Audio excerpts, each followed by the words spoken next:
Assalamualaikum warahmatullahi wabarakatuh. Nama saya Farhanda Syafarinata dari kelas 12 IPS 2. Di sini saya akan mempresentasikan hasil tugas geografi mengenai bab interaksi desa dan kota. Apa sih perbedaan desa dan kota itu? Di sini saya akan menjelaskan perbedaan desa dan kota menurut dari segi mata pencahariannya, masyarakat di desa bermata pencaharian agraris, sedangkan masyarakat di kota bermata pencaharian non-agraris. Sehingga masyarakat di desa lebih banyak bekerja di lapangan terbuka. Contohnya yaitu sebagai petani. Sedangkan masyarakat di kota bekerja di ruangan tertutup. Contohnya bekerja di perkantoran.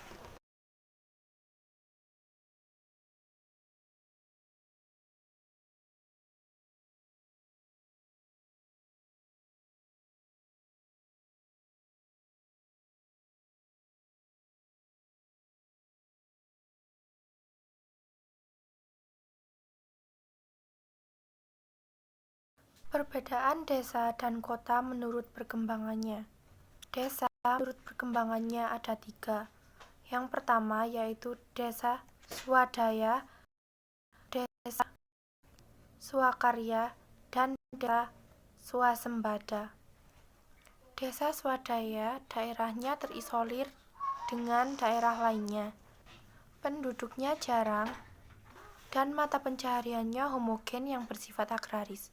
Desa swakarya adalah peralihan atau transisi dari desa swadaya menuju desa swasembada. Ini memiliki kebiasaan atau adat istiadat yang sudah mulai meningkat.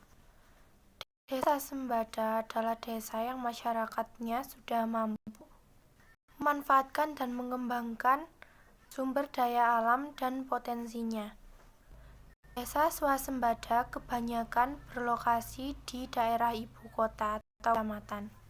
Kota menurut perkembangannya ada 6, yaitu eopolis, polis, metropolis, megapolis, tiranopolis, dan nekropolis. Eopolis yaitu wilayah yang mulai berkembang menjadi kota baru. Polis merupakan kota yang masih agraris. Metropolis merupakan kota yang perekonomiannya bergeser ke industri. Megapolis merupakan wilayah yang terdiri dari beberapa metropolis yang berdekatan sehingga menjadi suatu perkotaan yang besar. Contohnya Jabodetabek.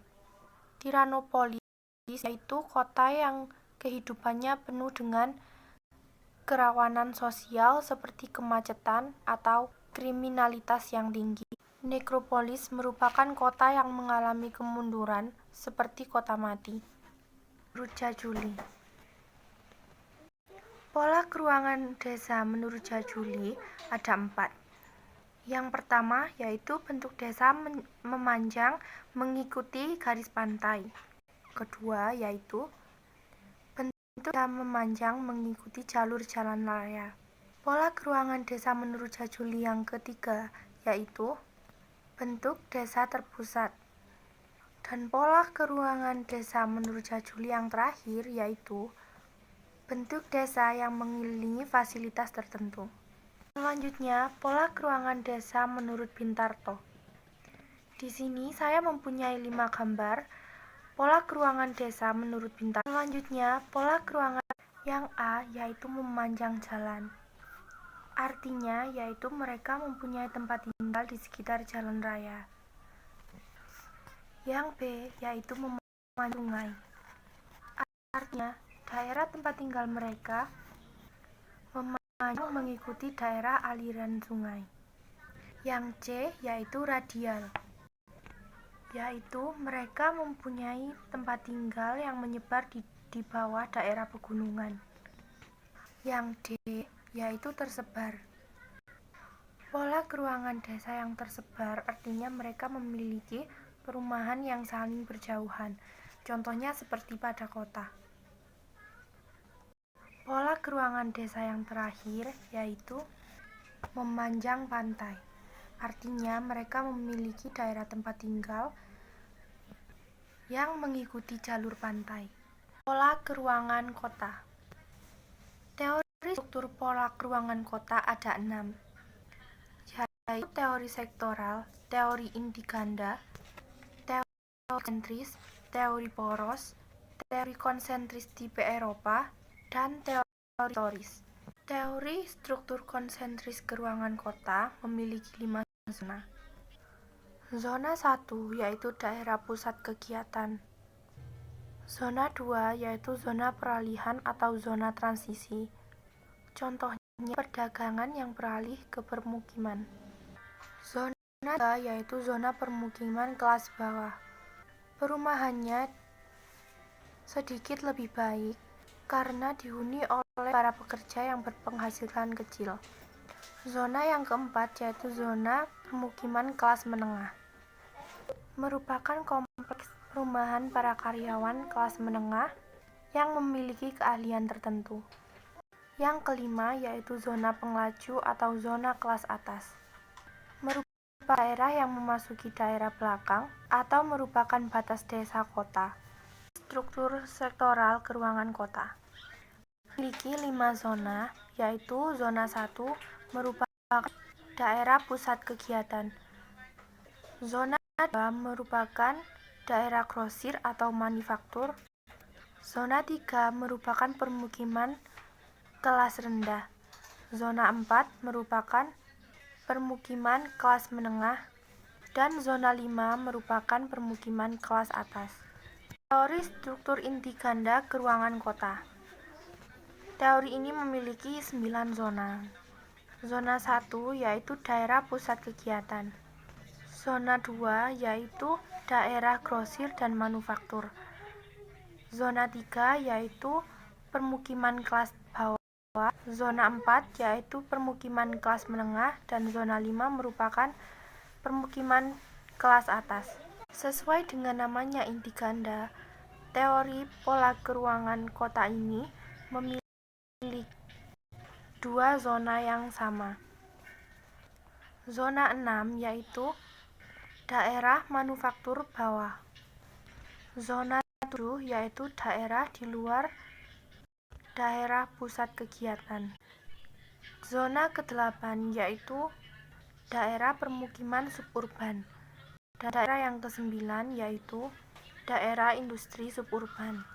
Pola keruangan kota yang selanjutnya yaitu teori struktur poros keruangan kota yang memiliki 4 zona, yaitu zona 1, daerah pusat kegiatan. Zona 2 merupakan daerah peralihan. Zona 3 perumahan dengan pendapatan rendah atau kelas menengah ke bawah.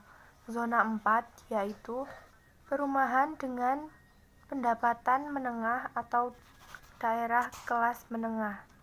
Teori struktur konsentrasi tipe Eropa keruangan kota memiliki 5 zona, yaitu zona 1 merupakan pusat kota. Zona 2 merupakan daerah peralihan. Pada zona 3 terdapat 4 sektor. Sektor C dan D merupakan zona rumah kecil. Sektor B merupakan zona rumah yang lebih besar. Dan sektor A merupakan rumah-rumah tua yang lebih besar. Zona 4 merupakan permukiman yang perkembangannya ke pinggiran. Dan zona 5 merupakan desa-desa yang ditinggali para penglaju. Yang terakhir yaitu teori struktur historis keruangan kota. Teori ini memiliki 5 zona. Zona pertama yaitu zona daerah. Zona 2 yaitu daerah peralihan. Zona yang ketiga yaitu permukiman kelas bawah. Zona keempat yaitu permukiman kelas menengah dan zona yang kelima yaitu permukiman kelas atas. Bentuk-bentuk kota. Bentuk-bentuk kota ada 2 macam, yaitu bentuk kota kompak dan bentuk kota tidak kompak. Bentuk kota kompak contohnya the rectangular city atau kota persegi panjang. Pertumbuhan kota ini memanjang. Bentuk kota kompak yang kedua yaitu square city. Ini berbentuk netral dan tidak mempunyai arah. Bentuk kota kompak yang ketiga yaitu Van City. Bentuknya sebagian lingkaran, arah keluar kota yang memiliki perkembangan yang relatif seimbang. Bentuk kota tidak kompak.